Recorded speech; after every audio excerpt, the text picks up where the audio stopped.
오늘 하나님께서 우리에게 주신 말씀은 여호수아 19장 24절에서 51절입니다. 하나님의 말씀을 봉독합니다. 다섯째로 아셀 자손의 지파를 위하여 그 가족대로 제비를 뽑았으니 그들의 지역은 헬갓과 할리와 베덴과 악삽과 알람멜렉과 아맛과 미살이며 그 경계의 서쪽은 갈멜을 만나 시홀림낫에 이르고 해 뜨는 쪽으로 돌아 벳다곤에 이르며 스불론을 만나고 북쪽으로 입다엘 골짜기를 만나 베데멕과 느이엘에 이르고 갑을 왼쪽으로 나아가서 에브론과 르홉과 함몬과 가나를 지나 큰 시돈까지 이르고 돌아서 라마와 견고한 성읍 두로에 이르고 돌아서 호사에 이르고 악십 지방 곁 바다가 끝이 되며 또 움마와 아벡과 르홉이니 모두 22 성읍과 그 마을들이라. 아셀 자손의 지파가 그 가족대로 받은 기업은 이 성읍들과 그 마을들이었더라.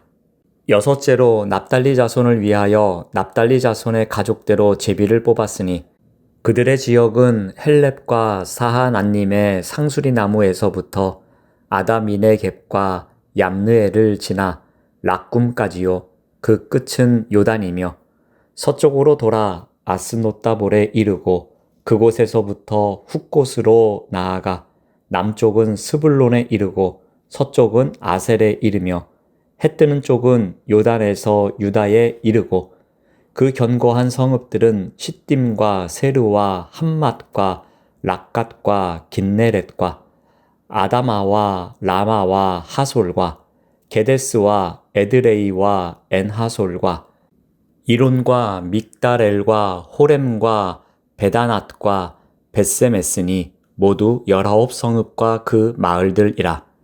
납달리 자손의 지파가 그 가족대로 받은 기업은 이 성읍들과 그 마을들이었더라. 일곱째로 단 자손의 지파를 위하여 그들의 가족대로 제비를 뽑았으니 그들의 기업의 지역은 소라와 에스다올과 이르세메스와 사할랍빈과 아얄론과 이들라와 엘론과 딥나와 에그론과 엘드게와 깁브돈과 바알랏과 여훗과 브네브락과 가드 림몬과 메얄곤과 락곤과 요빠 맞은편 경계까지라. 그런데 단 자손의 경계는 더욱 확장되었으니 이는 단 자손이 올라가서 레셈과 싸워 그것을 점령하여 칼날로 치고 그것을 차지하여 거기 거주하였음이라. 그들의 조상 단의 이름을 따서 레셈을 단이라 하였더라. 단 자손의 지파가 그에 딸린 가족대로 받은 기업은 이 성읍들과 그들의 마을들이었더라. 이스라엘 자손이 그들의 경계를 따라서 기업의 땅 나누기를 마치고 자기들 중에서 눈의 아들 여호수아에게 기업을 주었으니 곧 여호와의 명령대로 여호수아가 요구한 성읍 에브라임 산지 딥낫세라를 주매 여호수아가 그 성읍을 건설하고 거기 거주하였더라. 제사장 엘르아살과 눈의 아들 여호수아와 이스라엘의 자손의 지파의 족장들이 실로에 있는 회막문 여호와 앞에서 제비 뽑아 나눈 기업이 이러하니라. 이에 땅 나누는 일을 마쳤더라. 아멘. 오늘 말씀의 제목은 순종, 끝까지 지켜야 할 자리입니다. 여호수아 19장은 이스라엘 12지파 가운데 마지막으로 기업을 분배받는 지파들의 이야기로 이어집니다. 특별히 오늘 본문 24절에서 48절에 등장하는 아셀, 납달리, 단 지파는 모두 레와와 라헬의 시녀들에게서 태어난 자손들의 지파입니다. 이 지파들이 상대적으로 분배를 늦게 받은 것은 하나님의 사랑이 덜해서가 아니라 이스라엘 공동체 안에 분명한 질서와 우선순위가 있었음을 보여줍니다. 먼저 아셀 지파입니다. 아셀 지파는 갈멜산에서 북쪽 시돈에 이르는 지중해 연안, 곧 페니키아 지역에 정착합니다. 이곳은 해상 무역이 활발하고 기름과 곡물이 풍성한 비옥한 땅이었습니다. 야곱의 축복처럼 아셀에게서 나는 먹을 것은 기름진 것이라가 실현된 지파입니다. 하나님의 약속이 그대로 성취된 지역입니다. 그러나 동시에 이 지역은 이방 문화와 우상 숭배가 강력한 땅이기도 했습니다. 아셀 지파는 풍요를 얻었지만 그 풍요 속에서 영적 분별과 거룩을 지켜야 하는 무거운 책임을 함께 안게 됩니다.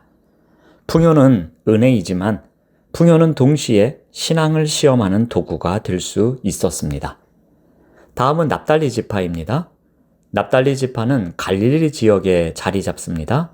아셀, 스불론, 이사갈 지파에 둘러싸여 있었고 동쪽으로는 요단강이 경계가 됩니다. 이 지역은 훗날 예수님께서 사역하신 갈릴리 땅이 됩니다. 납달리는 겉보기에는 평범한 변방이지만 하나님의 구속 역사에서 매우 중요한 무대가 됩니다. 하나님은 중심이 아니라 경계에 있는 지파도 결코 잊지 않으셨습니다. 눈에 띄지 않는 자리일지라도 하나님의 계획 안에서는 결코 하찮은 자리가 아니었습니다. 마지막으로는 단 지파입니다.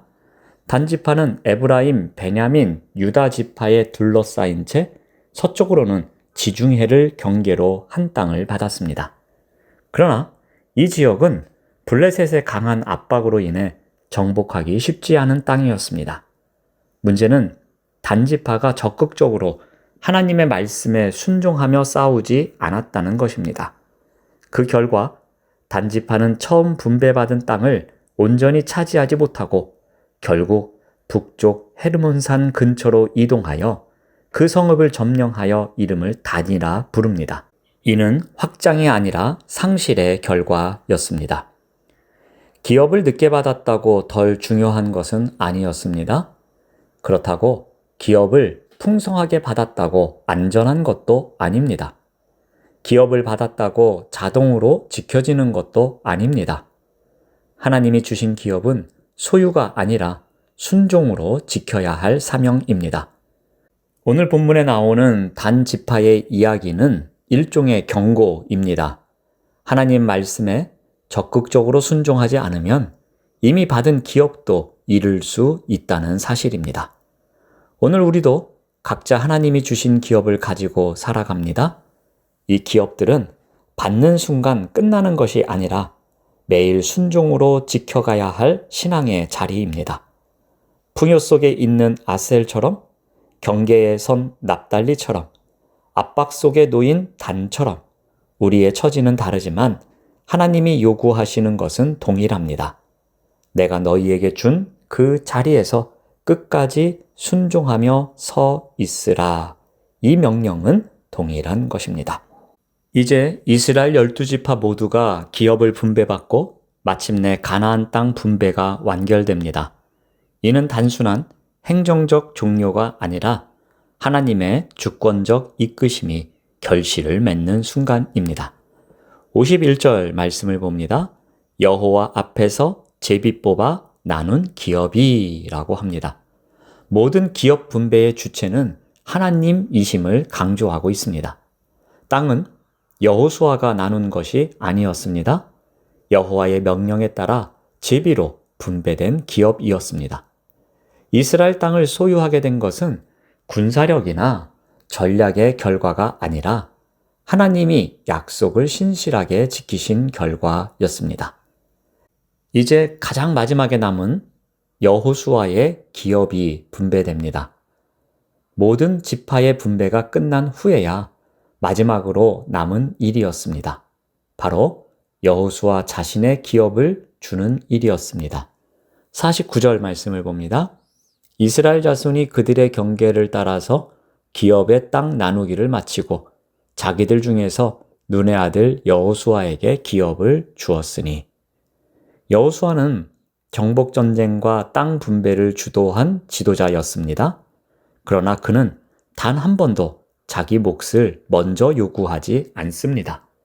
오히려 그는 모든 백성이 기업을 얻은 뒤에야 자신의 몫을 요구합니다.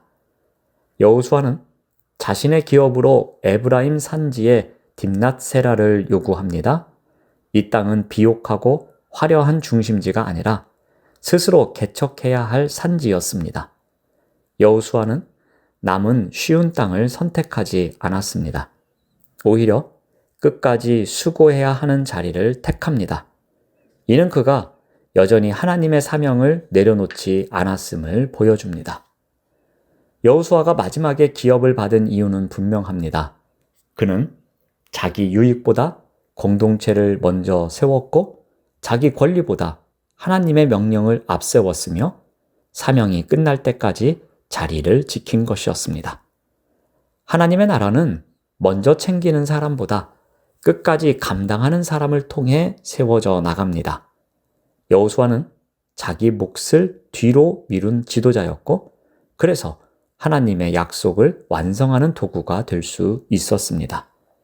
우리 또한 내 몫을 먼저 챙기려는 세상의 방식만을 따르면 안 될 것입니다. 하나님 나라의 방식에 따라 사명을 이루는 순종하는 삶이 더 중요함을 기억해야 할 것입니다. 우리는 이미 많은 기업을 받았습니다.